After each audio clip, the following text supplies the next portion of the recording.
Hello everyone, welcome back to our Accounting 210. In this video, we will talk about Chapter 11, Standard Costs and the Variance.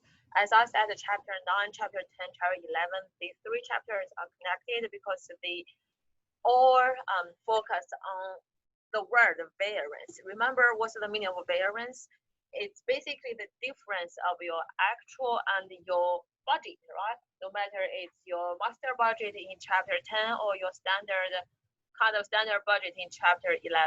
So this chapter we have basically 6 learning objectives, and then our focus, we should focus on learning objective 2, 3, 5, and 6. Okay, so the title is standard cost and variance. So basically, there are 2 parts. The first thing is about the standard cost. And then what's the meaning of standard cost? So what's the meaning of standard cost?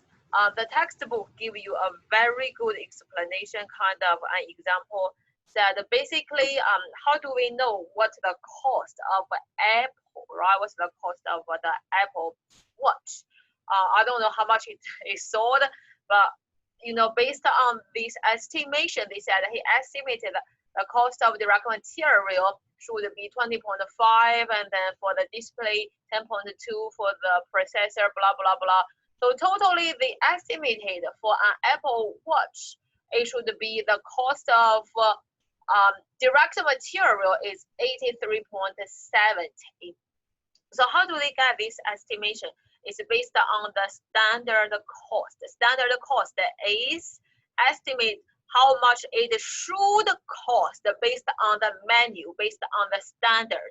The standard is just the menu. Everything works perfectly. If there is no waste, if there is no unexpected thing, what the cost should be, right? So why we need to know this? Think about this. If you have Subway store, you say, hey, I'm done with learning, I want to open my store, I want to sell meat, I want to sell Subway. So for each Subway, the foot long, the standard said you have to, I just make up a number, right? I don't really know. You have to have 2 ounces of meat, 1 ounce of the cheese, right? So that's the standard. Then you compare your actual with your standard. You compare with your actual and your standard. So the standard cost of cheese, 1 ounce, I make up a number again, is 50 cents, right? And then 2 ounces of meat is $2. So if you just have the cheese and the meat, then the standard cost of a Subway should be 2.5. But if something happens, let's say, hey, you wasted the cheese, all the price of the meat goes up, then there will be variance. Your actual will be different from the standard. And the difference is called as the variance. We want to say, hey, why we have direct material variance, why we have a direct labor variance, why we have variable manufacturing overhead variance, why we have a fixed overhead variance, right? So that is about chapter 11. That's about. I think it's very useful if you want to open your store. So the standard cost is worked as a benchmark. Basically, you use this benchmark to compare with your actual. Okay, so in chapter 9, we learned the tortilla plan for the coming year of preparing for the master budget. In chapter 10, we talk about that how do you evaluate the performance, right? And then we want to have a more detailed information about the flexible budget variance. So we break down the flexible budget variance to 2 parts. So in chapter 10, we break down the total master variance to 2 parts, right? Flexible budget variance and the volume variance. In this chapter, we break down the flexible budget variance also to 2 different variance. So we will say one is related with the quantity, one is related with the price. So overview of chapter 11, as I said, if you had a little bit hard time about chapter 10, wait a little bit about chapter 11.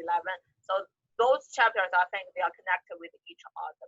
Okay, so chapter 10, we said you have this actual, right? You have this actual, and then you have this master budget.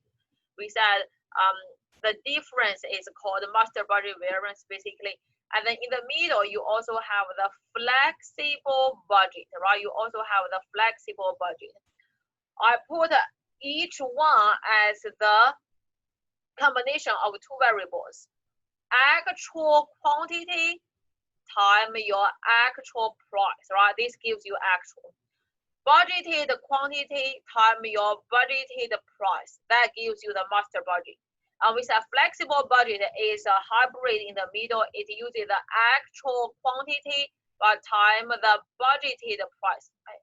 Sorry, time the budgeted price. So it's a half of actual, half of the budget. And we said this difference, if there is any difference, we call it a flexible budget variance. We call it a flexible budget variance because they both use the actual quantity. So if there is any difference, it's because of the price difference, right? It's because your selling price is different for the actual and your selling price is different from your budget. It's because your variable cost well actually is different from your budgeted variable cost. So we call this is flexible budget variance.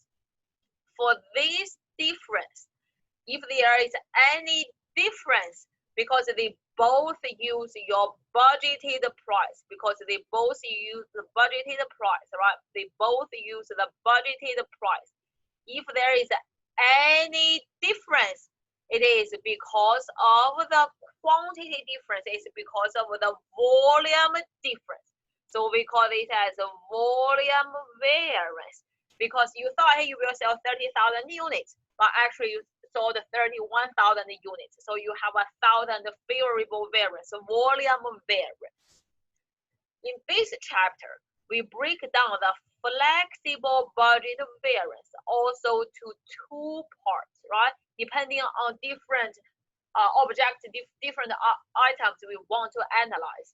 So we want to analyze direct material. We want to analyze direct labor. We want to analyze variable manufacturing overhead and then fixed manufacturing overhead.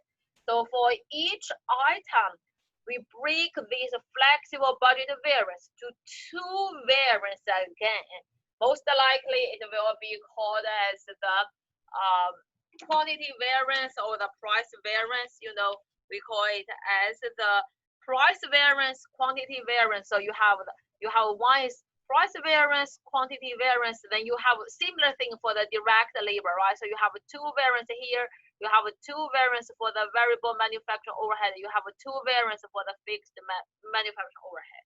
So our focus on chapter 11 is we have 1, 2, 3, 4, 5, 6, 7, 8. We have 8 variants regards for these 4 items.